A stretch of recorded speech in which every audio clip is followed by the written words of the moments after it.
Hello મિત્રો, કેમ છો? આજના વિડીયોમાં આપણે વાત કરીશું ગુજરાતમાં આવેલા એવા 3 શક્તિપીઠોમાંનું એક શક્તિપીઠ અને અમારી આ જર્ની રહેશે અમદાવાદથી પાવાગઢની. જો તમે પણ અમદાવાદથી પાવાગઢ જવા માંગો છો તો અમારા આ વિડીયોમાં તમને સંપૂર્ણ જાણકારી કે માહિતી મળી જશે. અને જો તમે કોઈ અન્ય શહેરથી પાવાગઢ આવો છો અને પાવાગઢમાં ભક્તો માટે હરવા ફરવા માટે કઈ કઈ જગ્યાઓ ત્યાં આવેલી છે એ જાણીશું. અને પાવાગઢથી પાવાગઢના નજીક એવા માસી ગામ જવાનું ત્યાં કેટલું ભાડું લેતા હોય છે અને પાવાગઢ ચડવામાં ટોટલ સમયગાળો આપણને કેટલો લાગશે અને માતાજીના મંદિર સુધી જવા માટે આપણે ટોટલ કેટલા બધા પગથિયા ચડવા પડતા હોય છે. અને જો તમારે પાવાગઢ ચાલીને ન જવું હોય તમે રોપવેના માધ્યમથી પણ આરામથી પાવાગઢ જઈ શકો છો.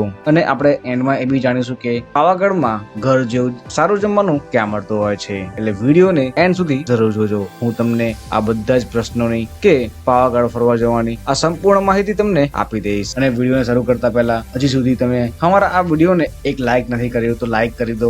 અને જો તમે અમારા આ ચેનલ ઉપર નવા હો તો ચેનલને સબસ્ક્રાઇબ કરવાનું ના ભૂલતા. અને આવા જ વિડીયો જોવા માટે બેલ આઇકનને ઓન કરી નાખજો. અને હું છું તમારી સાથે અમિત ગુજરાતી અને આજે આપણે વાત કરીશું ગુજરાતમાં આવેલા એવા મહાન શક્તિપીઠોમાંનું એક શક્તિપીઠ એટલે કે પાવાગઢની. અને ગુજરાતમાં આવેલું આ પાવાગઢનું મંદિર એ દરરોજ હજારો કે લાખો ભક્તોથી ઘેરાયેલું જ રહેતું હોય છે. અને પાવાગઢ જવા માટે તમને તમારા શહેરથી ડાયરેક્ટ પાવાગઢની બસ જોવા મળી જશે. કેમ કે અમદાવાદ જેવા મોટા શહેરોથી પાવાગઢ માટે 15-20 મિનિટે કન્ટિન્યુઅસ બસ ચાલતી જ હોય છે. અને જો તમે અમદાવાદથી પાવાગઢ જઈ રહ્યા છો તો અહીંયા ટોટલ 42 થી બી વધારે બસો પાવાગઢ માટે ચાલતી હોય છે. અને આ બધી જ બસોમાં તમે કન્ફર્મ ટિકિટ કે રિઝર્વેશન કરાવીને પણ સફર કરી શકો છો.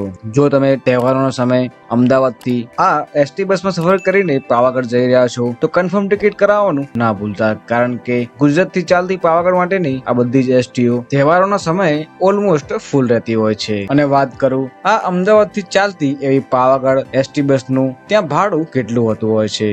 આજ અમદાવાદથી પાવાગઢ માટે ચાલતી એસટી બસોનું ભાડું એ 130 રૂપિયાથી લઈને 150 રૂપિયા સુધીનું હોતું હોય છે. અને દિવસને અહીંયા આટલી બધી બસો ચાલતી હોવાથી તમે આમાંથી કોઈ બી બસમાં સફર કરીને આરામથી પાવાગઢ આવી શકો છો. અને આ ગુજરાત એસટી ને અમદાવાદથી પાવાગઢ પહોંચવામાં ટોટલ 4 કલાક જેવો સમયગાળો લાગતો હોય છે. જો તમે પાવાગઢ અર્લી મોર્નિંગ આવવા માંગો છો તો તમે રાત્રે 3 કે 4 વાગ્યાની બસમાં બેસીને 7 થી 8 વાગ્યામાં આરામથી પાવાગઢ પહોંચી જશો. અને જો તમારે પાવાગઢનું આ સફર ગુજરાત એસટી ના સ્લીપર બસમાં કરવો હોય તો અમદાવાદથી એવી સ્લીપર બસો ઘણી ઓછી ચાલતી હોય છે. એટલે કે ના બરાબર જ ચાલતી હોય છે. કેમ કે આનો રૂટ નાનો હોવાથી ગુજરાતની એવી માત્ર 1 કે 2 જ બસો સ્લીપર બસ ચાલે છે પાવાગઢ માટેની. અને જો તમારે ગુજરાત બસને એવી 3x2 ની એસટી માં સફર ન કરવું હોય તો તમે પાવાગઢ માટે ચાલતી એવી 2x2 ની બસમાં સફર કરીને આરામથી પાવાગઢ આવી શકો છો.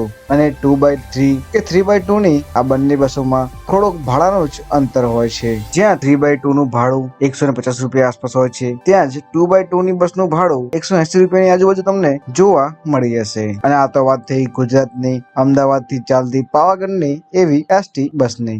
અને આ બધી જ બસો એ પાવાગઢમાં એવા પાવાગઢ બસ સ્ટેશન ઉપર ઉતારતી હોય છે. અને પાવાગઢના બસ સ્ટેશન થી ત્યાં તમારે જવાનું હોય છે માચી. અને માચીથી જ આ તમારો આ પાવાગઢનો ટ્રેક સ્ટાર્ટ થતો હોય છે. અને પાવાગઢ જવા માટે રોપવે ની સુવિધા પણ તમને માચીથી જ મળતી હોય છે. અને પાવાગઢથી માચી જવા માટે ત્યાં તમને 2 પ્રકારની સુવિધા ઉપલબ્ધ થઈ જશે. એક છે ત્યાંની પ્રાઇવેટ ટેક્સીઓ અને એક છે ત્યાં ચાલતી એવી ગુજરાત એસટી. જ્યાં ટેક્સીમાં પાવાગઢથી માચી જવાનું 30 રૂપિયા ભાડું હોય છે ત્યાં જ ગુજરાત એસટી માં તમે માત્ર 10 કે 12 રૂપિયામાં આરામથી માચી પહોંચાડતી હોય છે.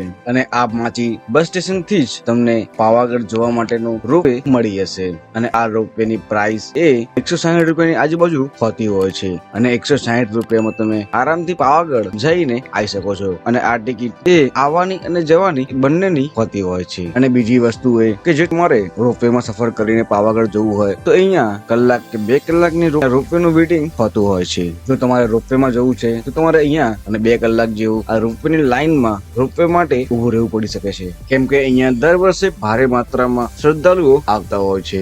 અને પાવાગઢ માટે હર રોજ તમને આવી જ ભીડ જોવા મળી શકે છે. કેમ કે હર રોજ લાખોની સંખ્યામાં પાવાગઢના મંદિરે આ ભક્તો દર્શન કરવા આવતા હોય છે. અને જો તમારે રોપવે નો યુઝ કરીને પાવાગઢ ન જવું હોય તમે આરામથી ચાલીને પણ પહોંચી શકો છો. કેમ કે પાવાગઢની રોપવે ની બાજુમાં જ એક સીડી છે. એ સીડીથી તમે આરામથી પાવાગઢનું આ ટ્રેક ચડીને પણ કરી શકો છો. અને પાવાગઢનો આ આખો ટ્રેક ચડવામાં ટોટલ 1.5 કલાક કે 2 કલાક જેવો સમયગાળો લાગતો હોય છે, કેમ કે અહીંયા ટોટલ આવેલી છે 1500 સીડીઓ. આ 1500 સીડીઓ તમે ચડશો ત્યારે તમને મહાકાલી માતાના મંદિરના દર્શન કરવા મળતા હોય છે. જો તમે પાવાગઢ વહેલી સવારે ટ્રેક કરી રહ્યા છો, તમને પાવાગઢના ખૂબ જ સુંદર સુંદર રમણીય વ્યૂ જોવા મળતા હોય છે, કેમ કે સવારે આ આખું અહીંયા ધુમ્મસના કારણે ખૂબ જ સુંદર વ્યૂ થતા હોય છે. અને વાત કરું પાવાગઢમાં આવેલા એવા મહાકાલી માતાના મંદિર વિશે, તો આ મંદિર એ 51 શક્તિપીઠોમાંનું એક મંદિર ગણાતું હોય છે. અને ભારતમાં ટોટલ 51 શક્તિપીઠો આવેલા છે. એમાંથી ટોટલ 3 શક્તિપીઠો એક ગુજરાતમાં સ્થિત છે. અંબાજી ખાતે અંબાજીનું મંદિર, બેચરાજીમાં બહુચરાજીનું મંદિર અને પાવાગઢમાં સ્થિત છે એવી મહાકાલી માતાનું આ મંદિર. અને એવું કહેવાય છે કે જ્યારે માતા સતીના 51 ટુકડા થયા ત્યારે પાવાગઢમાં માતાજીની જમણા પગની આંગળી અહીંયા પડી હતી. અને આવી રીતે જ માતા સતીના 51 ટુકડા જ્યાં જ્યાં પડ્યા ત્યાં એવા આ 51 શક્તિપીઠોની સ્થાપના થઈ. અને પાવાગઢમાં માતા મહાકાલી માતાની આ 51 શક્તિપીઠોમાંનું એક શક્તિપીઠની મંદિરની સ્થાપના થઈ, જેથી દર વર્ષે ભારે માત્રામાં શ્રદ્ધાળુઓ આ મહાકાલી માતાના દર્શન કરવા માટે આવતા જ હોય છે. અને એવું પણ કહેવાય છે કે નવરાત્રીના તહેવારોના સમયમાં માતા અહીંયા 9 દિવસ ગરબા ગાતા હોય છે. અને નવરાત્રીના સમયમાં અહીંયા ભક્તોની ભીડ પણ બહુ જ વધારે હોય છે. જો તમે પાવાગઢ ચાલીને આવી રહ્યા છો તો તમને પાવાગઢમાં આવા જ સુંદર સુંદર નજારાઓ જોવા મળતા હોય છે. જો તમે અહીંયા વહેલી સવારે આવો છો તો તમને આ સૂરજના કિરણો પણ ખૂબ જ વધારે સુંદર દેખાતા હોય છે, કેમ કે અહીંયા ઉગતો સૂરજ જોવાની કંઈક અલગ જ મજા હોય છે. અને પાવાગઢમાં આ ગેટ સુધી જ આવે છે પાવાગઢનો આ રોપવે, કેમ કે પાવાગઢમાં આશરે 1500 સીડીઓ આવેલી છે, જેમાં 1200 સીડીઓ તમે રોપવે થી કવર કરી શકો છો, પરંતુ બાકીની 300 સીડીઓ તમારે ચાલીને જ ચડવી પડતી હોય છે. ડુંગરમાં તમને 3 પ્રકારના તળાવ જોવા મળી જશે. એક છે છાસિયું, તેલિયું અને દૂધિયું તળાવ. આ 3 તળાવ એ પાવાગઢના આ પર્વત ઉપર આવેલા છે. અને આ તળાવોની એક્ઝેક્ટ સામે જ છે એવું મહાકાલી માતાનું આ મંદિર. અને તમે જોઈ શકો છો પાવાગઢમાં નવરાત્રી દરમિયાન આ ટોટલ કેટલી બધી ભક્તોની ભીડ હોતી હોય છે. તો ચલો હું તમને આજે કરાવું એવા મહાકાલી માતાના મંદિરના દર્શન.